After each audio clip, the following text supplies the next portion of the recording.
Deep-sea welding is a terrifying job.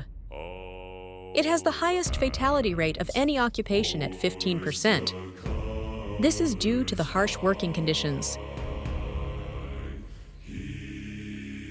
They have to do these repairs in crashing waves and roaring storms, or else the rig could collapse.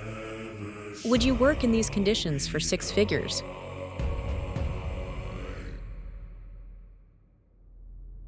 Now some have died and some are alive, and others sail on the sea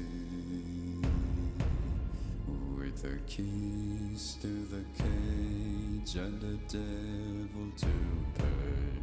We lay to fear. Like and subscribe for more.